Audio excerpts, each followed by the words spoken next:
So we did this research as we do it in several years already, in 2011, 2013, and now in 2016 again. And we also make a comparison between the different trends in the market in 3 countries. So the key countries we are working in France, in Germany, and in the Netherlands. Difficult to see, but we have to really compare different markets. For instance, if you look at the ownership structure in the different countries, in the Netherlands we have a very large part of social housing. It's about 30%. And in Germany it's only 10%, and in France it's in between. We also see that the structure of the housing stock is completely different. In the Netherlands, although a very small country, the majority of people live in single-family houses. And in Germany, and in a very large country, most people live in apartment buildings. So we have a complete start of a market. If you look at the 3 different cultures, how people like to live and how the country is structured. This is a great view about the expectations that we see for the coming 15 years.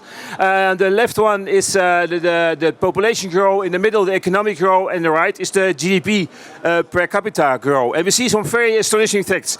Look at the population growth. We see that France is doing much better than Germany, and when Germany has some growth, it's only in the southern part of the country, and some here in the Rhine axis. The Netherlands overall, especially in the Randstad area, is growth, but the whole country in total is very positive.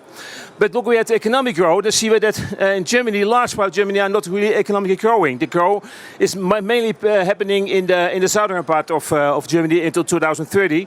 The Netherlands doing very well overall, and France we see a really very dark spot at the eastern part of the country, but the southern part along the coasts and of course the Paris, Ile-de-France area are doing very well.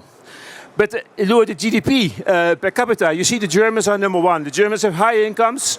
You see the whole southern part, but also the Rhine axis until the Dutch border.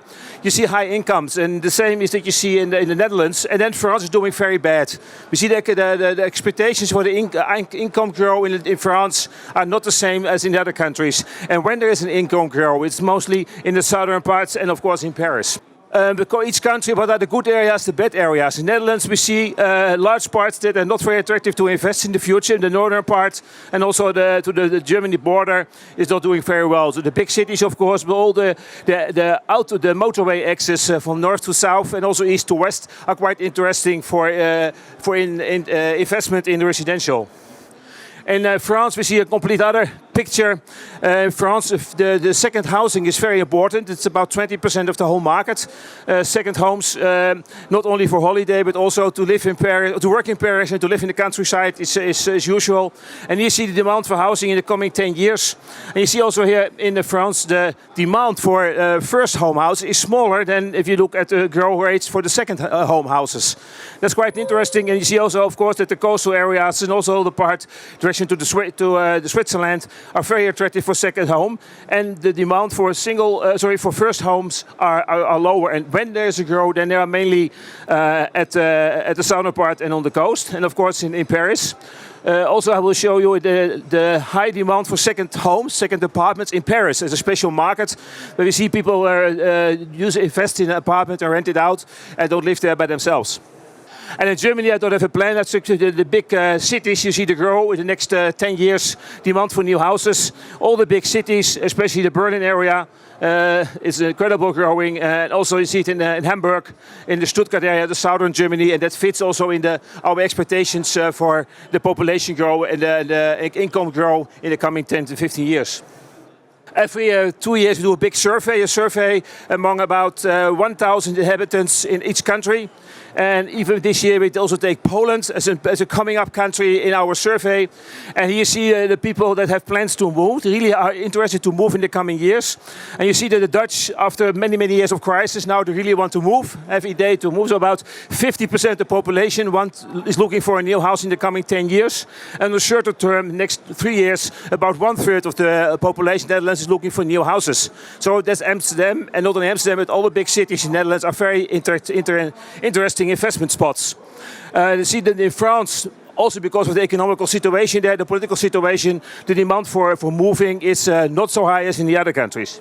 Important is where they're going to, and you see here the demand for the red, the dark red, the big cities is very large. There's a movement into the big cities is one of the trends we see in the coming years. That's what the survey really shows us, and the countryside is less important anymore. Buying and renting, for you as investors, very interesting. What are the priorities? You can see it in 3 different years that we make it. In Germany, you see the blue ones is people that prefer to rent when they move. It's going down a little bit because, of course, with interest rates, it's easier to buy a house now. But still, more than 50% of the German people, when they move, they want a house for rent and not a house in their own ownership. And in France, the French people and the Dutch, they really prefer to buy.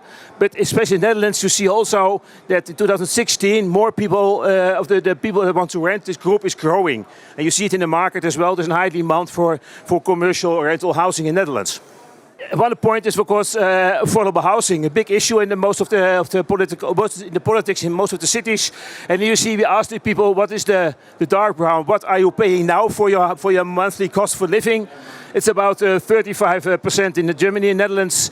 It's already the real is the left one. The right one, that's the one that they pay now. The Dutch pay the most, about 37% of the income they pay for housing costs. The Germans a little bit cheaper, and we also ask them, what do you think is normal, is acceptable? And then you see some differences. In the Netherlands already, the people pay now more as they really think that's acceptable. But by the French and the Germans, there's still some possibility to raise prices in the coming years. We make a comparison between all the so-called potential regions.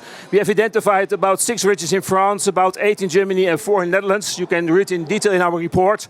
But interesting, if that are the areas you have to go to, then you see a very different price developments going on. That's the average sales price of new apartments. The Netherlands still relatively cheap, an average below 3,000 as average. But you see in France, it's going up to 4,000, in Germany over 5,000. So the comparison is quite interesting if you make decisions for investment in each of these potential regions. Okay, to conclude, we did some survey on Poland. Poland is a very interesting country. It's a growing country, maybe ignored by developers and by investors at the moment a little bit. But it's one of the largest housing economies in the coming years. And you see what's happening in the sales of houses, also in Poland and mainly in the 6 main cities. There are about 250,000 new houses are built there. It's a very big market, 3 times the Netherlands. And it's only 20% less as in Germany at the moment. So don't forget Poland. It's a quite interesting market as well. And if there is a market in Poland, it's mainly in the 6 cities like Krakow, Warsaw, Gdansk, Poznan, and Łódź. I conclude some trends and conclusions for the discussion. The residential market perspective has improved in France, in Germany, and also in the Netherlands. The expectations for the coming years are very good for Germany and Netherlands, and they are reasonable for France. Demographic changes in all the 3 countries are the strongest impact on the housing demand. People want smaller homes, more homes needed in cities, and enough affordable supply. The contrast between good and bad regions in Europe or in these 3 countries will grow. We have really the areas where nothing will work anymore, and we have other areas where really the money can be earned.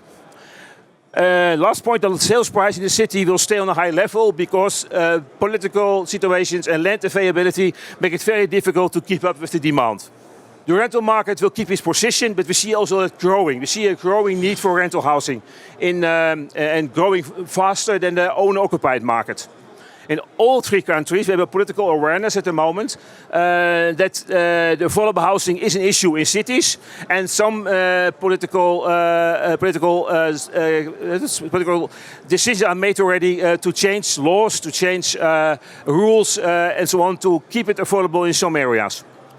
We also ask about the energy topic. It's still on the agenda by the consumer, but the consumer is not always aware of the sense of urgency. So if you make a decision, it's not always this sustainable home, because you have to pay a higher price for it, and everyone wants this extra costs for a house of living. The car will not be dominant anymore in the coming years, that we find out in the survey as well. People don't need a parking space always, not in cities. They really want good accessibility by public transport. And the last point, digital sales process will make a breakthrough in the coming 10 years. The whole business in the sales of houses is still on website information, but website sales, that you really sign a contract on the internet, is something that's coming up. And countries or companies that ignore this will have some problems in the coming 10 years to sell their houses only via the traditional real estate agent way. Thank you.